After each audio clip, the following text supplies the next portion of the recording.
Chokeslam Wrestling Report. I am your host, the infamous Ultimate One, and we're coming live from New York City. And of course, I want to thank those who are right now either listening to me or has been subscribed to my channel. And I am here today, as you can see. I am here to review the AEW Dynamite from last night. AEW Dynamite last night was pretty good. There were some surprise, of course, pretty much letting everybody know how everything's going to start next year with the AEW moving to TBS already. They made a big surprise last night. The main event of the evening was pretty good, and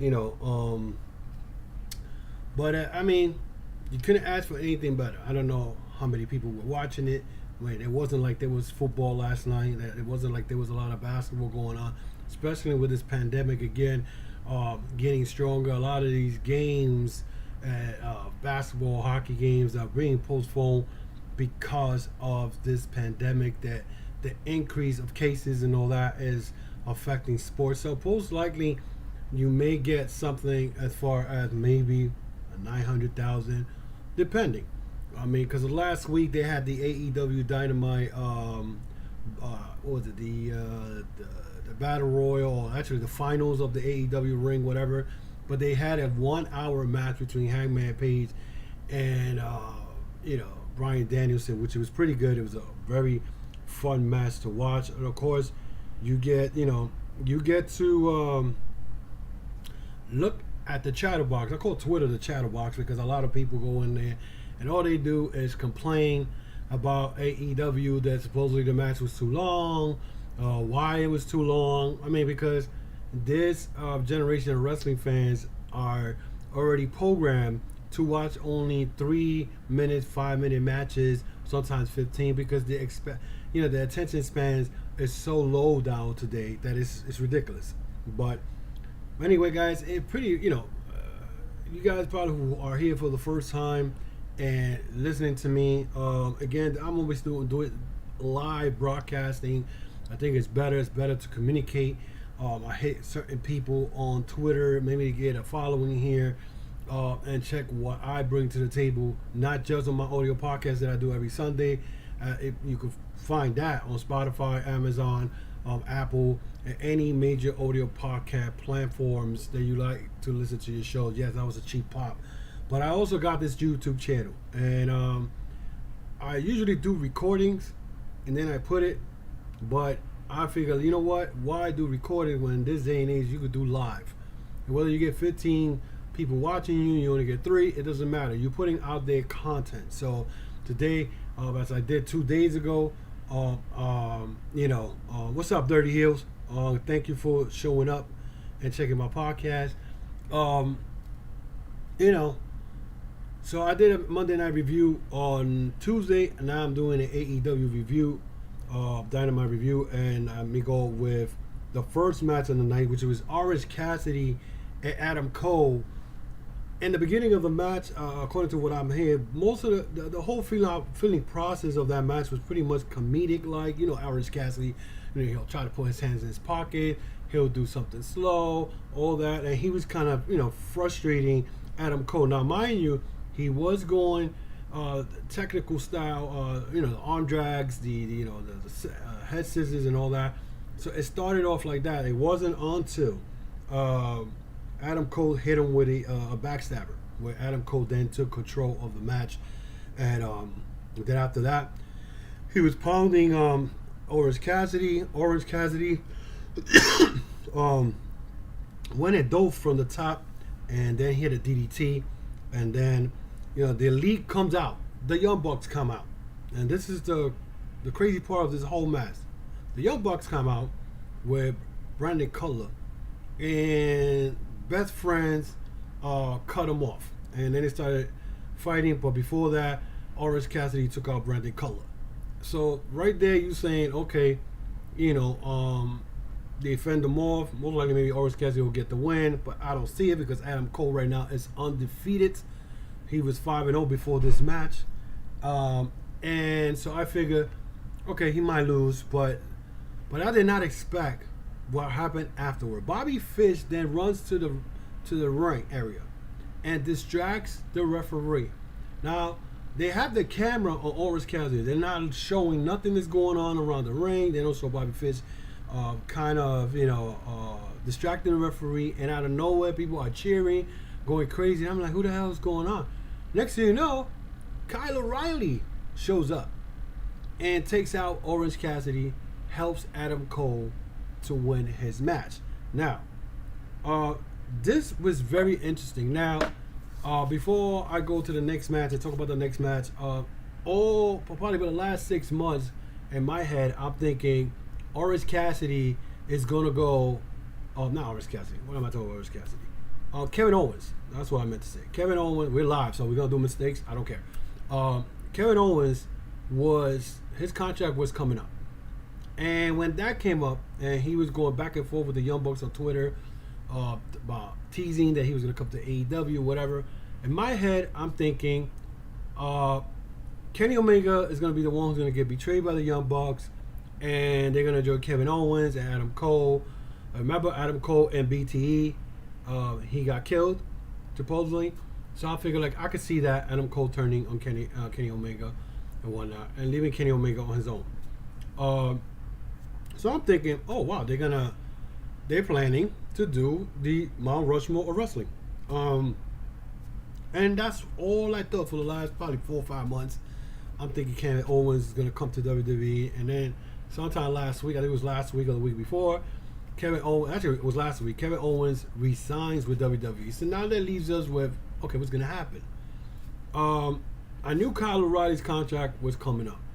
But in my head, I'm thinking Kyle O'Reilly and Bobby Fish are going to end up getting betrayed by Adam Cole, because Adam Cole is going to stick with the Super Click, blah, blah, blah. And, what's going to happen? I'm thinking, maybe Bobby Fish and Kyle O'Reilly bring back Red Dragon, which pretty much Red Dragon is already in AEW. I mean, whether you call this group Undisputed, whatever you want to call it, Red Dragon is back. They're one of the best tag team in wrestling when they were in Ring of Honor in New Japan. At one point, they held the Ring of Honor and the IWGP Junior Tag Team Championship. So be ready to have great matches between the Red Dragon and the Young Bucks. That's bound to happen next year. Okay, but in my head, I'm thinking, okay, what's going to be next? But I did not expect what happened last night. And a friend of mine was like, Kyle O'Reilly's showing up on Friday. And I told him, and I'll put him on blast because, some people like to try to play me on social media talking about that I don't know what I'm talking about when I am knowing what I'm talking about. I said he was not going to show up on Friday. He was probably going to show up on Wednesday. And sure enough, he showed up on Wednesday. But now it looks like I figured it was going to be Omega and the Young Bucks against Cole and O'Reilly and Bobby Fish. That could be a possible feud. But we all know that when we get all these, visions of what could happen, whatever, it doesn't happen. So what happened with this last night when the Young Bucks kept looking at Adam Cole like saying, what have you done? That was the look they gave. What have you done, Adam Cole? Adam Cole was like split. I want to be with the Super Clip, but these are my boys. The Undisputed Era, or whatever you want to call them now. And so far, it leaves you with a cliffhanger. This is what I'm talking about all the time, and I get a lot of beef online, but social media, Facebook, whatever, and they're like, oh, they should do this, but cliffhangers. Wrestling cliffhangers are the best because it leaves you wondering what is next. Wants you to come back and watch the show next week.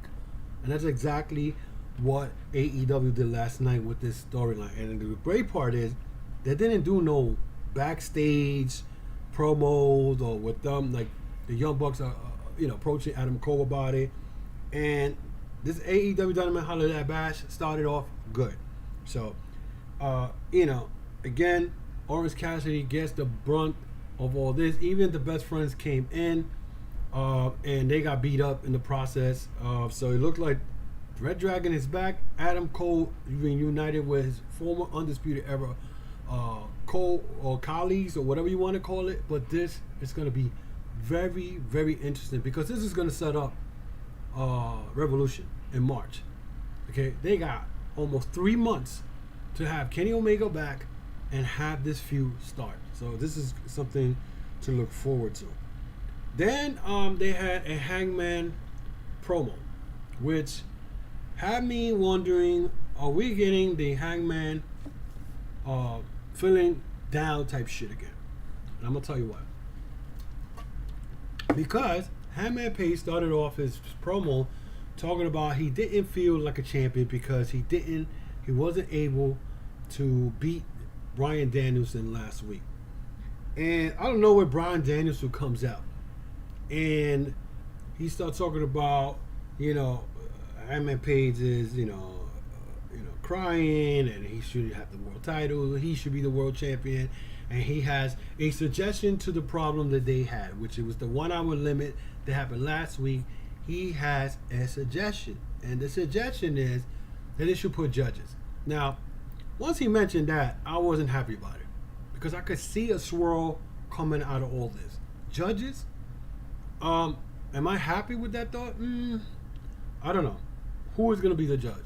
That is the question. So apparently, if Tony Khan is going to do it, Hangman Page pretty much said he mentioned something that made me laugh because I knew this was from WWE days when he said that he doesn't care if he had judges, that he doesn't trust the judges because he don't want judges giving the win or whatever to a B plus player. This is something that they used to use in WWE, the B plus player, when Bryan Danielson was feuding with Triple H, Randy Orton back then when he won his first world title.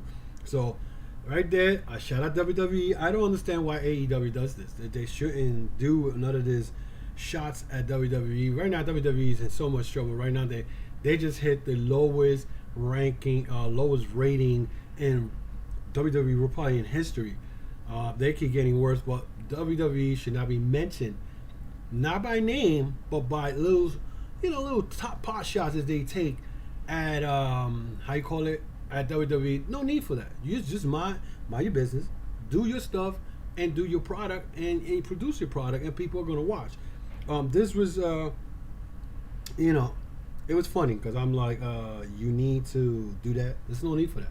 AEW doesn't need to do that. They went into the back where they had a promo with MJF. This is very interesting because MJF was asking Wardlow, "Don't I pay you to protect me?" And Wardlow, with a smart monkey said, "Yes, you do," and he didn't care. Then FTR started talking about how they were ready for the night's main event against Sting, Darby Allin, and CM Punk. But if you didn't notice, okay, because I look at everything, they do a promo and they've been teasing for months and for months the Wardlow and MJF breakup. They've been teasing it, and if you really think about it, you've been probably wondering when is this going to happen. Well, last night, if you look at the promo, and if you haven't seen it, if you got the AEW on your DVR, go back to that part, and you're going to see that while MJF and FTR was talking, and you had Sean Spears jumping around like a little kid, whatever, you see Wardlow like annoyed, like he didn't want to hear it. He didn't want to hear about, especially when FTR said they're the three kings of professional wrestling, meaning FTR and MJF. You could look at Wardlow's face. He was like, "Whatever, you're talking a lot of shit," and and right there, I feel that it's gonna happen, and it's gonna happen in the start with Sean Spears, and I'm gonna tell you why. Because after that, I think they had, right after that, they had Wardlow versus Sean Dean, and Wardlow went in there and hit 4 power bombs on Sean Dean. The captain, Sean Dean, got splashed 4 times in the ring, and then you had people chanting at Wardlow one more time. The people are chanting and are cheering Wardlow, and that is the writing on the wall already. You're going to know that Wardlow is going to be a favorite with the fans. And after the match was over, Sean Spears came into the ring and then hit like 2 chair shots at Sean Dean already. He was already done. But that goes to show, you saw Wardlow's face like, really? You just taking, and I put it on my notes, he's just taking all the attention away from Warlow.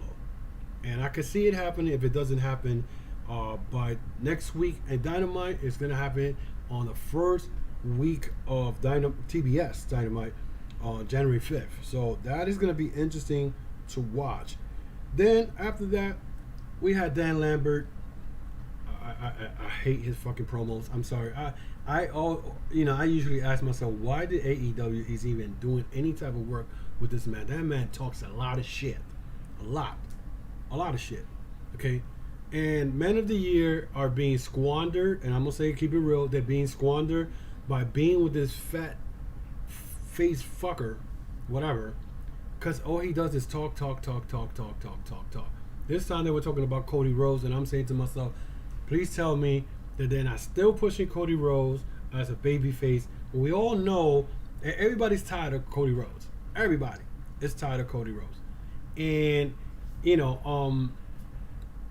they need to do something different. Now, there is a spoiler going around, which I'm not going to talk about, and somebody, like an a-hole, went and told me what happened at Rampage, and I want to... I told her, you have become a wrestling fan troll. Instead of keeping it to yourself, you went and shared it online. I didn't want to know. I wanted to see it. But I'm not going to tell you what it is. But it was stupid on his part. But, Cody Rhodes should not be being cheered because already the fans are turned on him. So push the fucking button and make him a heel already. He is better as a heel than a babyface. He does have some great promos. But, first of all, his wife... she's definitely a witch. I'm going to say the word witch. Because she was online last week talking about how big of her bank account is than us as wrestling fans. Your bank account is that packed because of your husband. Not because of you, because you can't wrestle for shit. And it was funny because then all of a sudden you have fans pulling out the race card. I'm like, stop. Stop with the race card. That has nothing to do that people does not like her as a wrestler. She's not good in the ring. Simple as that. But she goes around bragging how much money she has. You know what I'm saying? It's not because of you. You can't wrestle. It's because of your husband. Not because of you.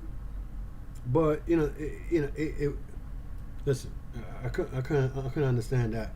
But the Dan Lambert promo, it was cringe. I can't stand that man when he's on the mic. I mean, I feel that's a waste of time. You could use that time to either put a wrestler over or whatever the case may be, and use one of your young talent that you may be using. You know what I'm saying? That you use the AEW Dark for that part, not for no Dan Lambert. And then you got Men of the Year, two of the best wrestlers in AEW, just teaming up doing nothing. They haven't been in a wrestling match since Full Gear was the last time they went in a wrestling match. You don't see Hager. You do not see Powerful. Where's Brian Cage? I'm going to keep saying, where is Brian Cage? Why is Brian Cage not being used? You know what I'm saying? Especially now that you don't got John Moxley and you don't got Kenny Omega, two of your top stars not there right now, and you just not even using them. You're not even using Brian Cage at all, which is one of my problems that I have with AEW. So I don't think that I don't have problems with AEW, but that's one of the things I have a problem with. You got Brian Cage there, and you don't use him. You don't use him at all. He should have been... After he stopped his feud with Ricky Starks, you should have just then moved on with him for somebody else. The last time I saw him in a great match again was Hangman Page at All Out. So then they have Britt Baker with this Christmas crap. Not much to talk about. She talked about Ruby Soho. I believe she's defending the belt on January 5th against Ruby Soho. Do not expect Ruby Soho to win the title because they're making it look like, it's just true. Britt Baker has never beaten Ruby Soho ever since she's been in AEW. So that is not going to happen.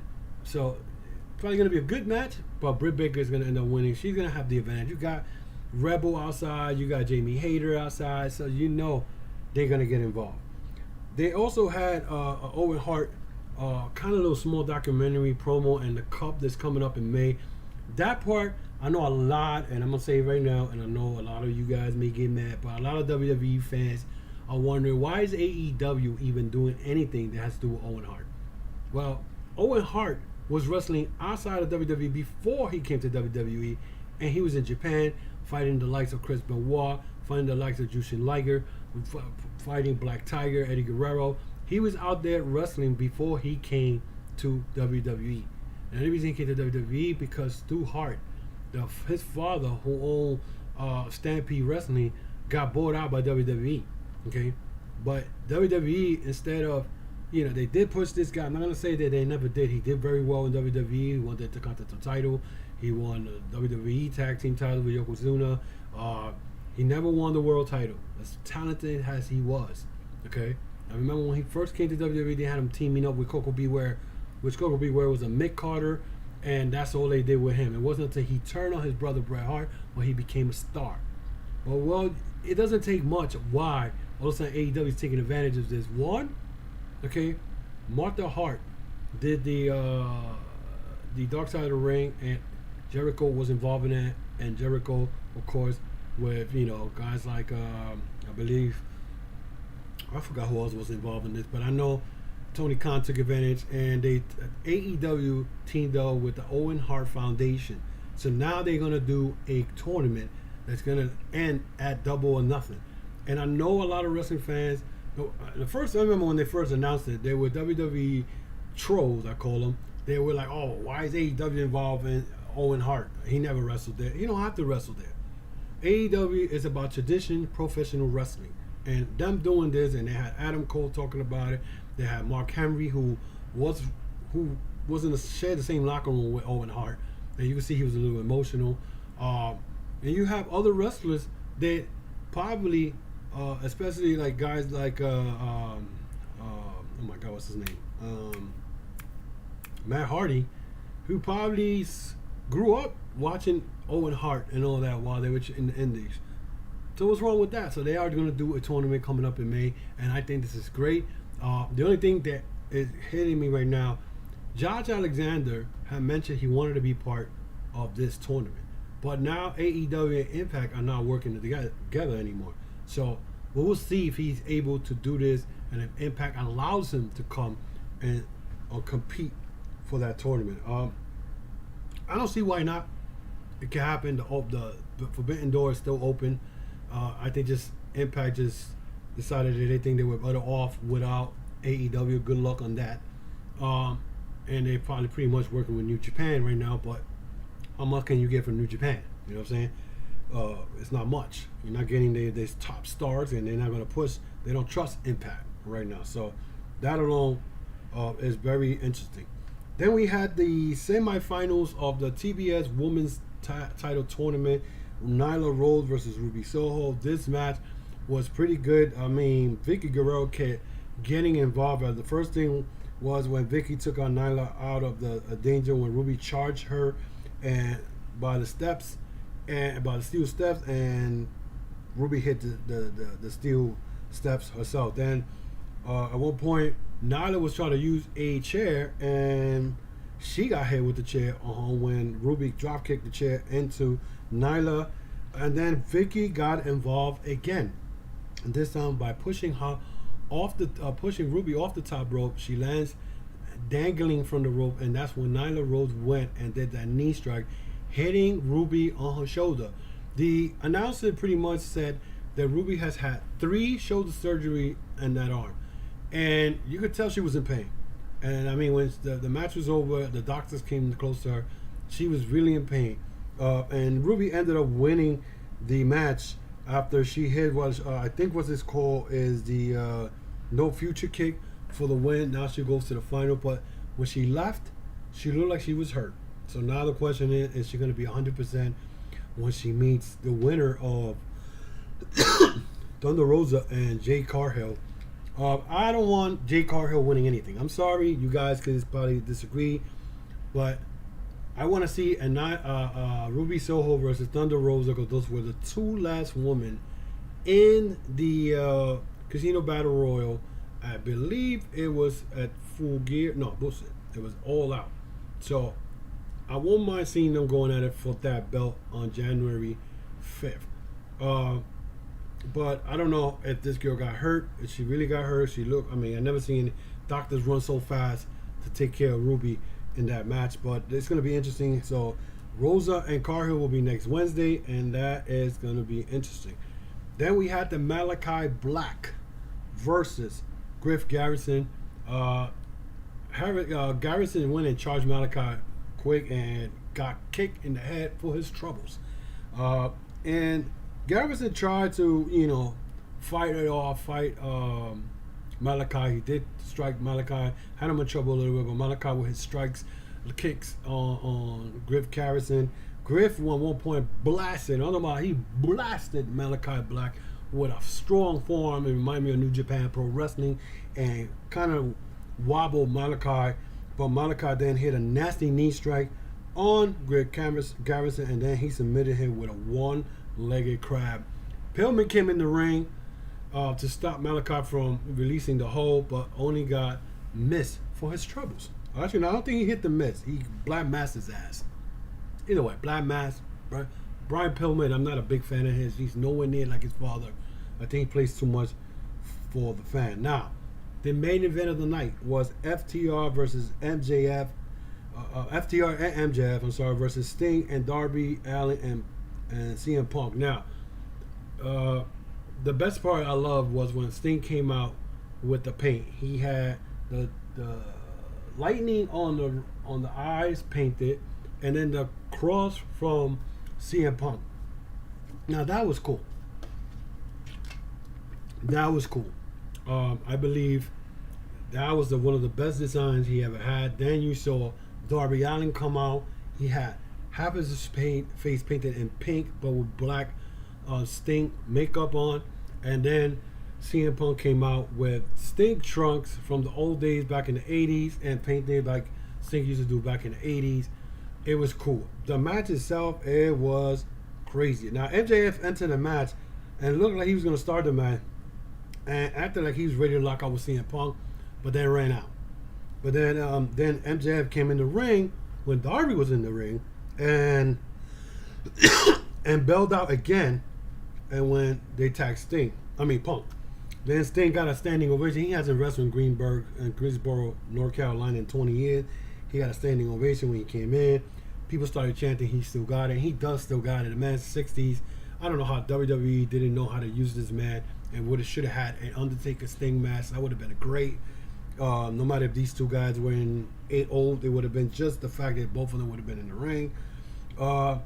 He shorthand clothesline MJF, and the minute that CM Punk tagged, MJF ran. He ran all the way up to the stands, and then CM Punk came after him. He came right back down, ran into the ring, and then he bailed out again. So the Pinnacle was ready to go after CM Punk when MJF did that, and then all of a sudden Darby just came out of nowhere and he put his body like a damn bowling ball and knocked all three members of the Pinnacle.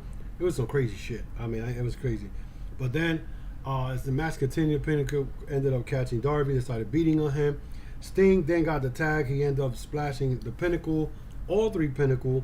But then Pinnacle then goes and pulls the hair of Sting when he catches Dax in the Scorpion Deathlock. And then Dax Harwood attempted to do the Stinger Splash on Sting. He screamed and the whole nine.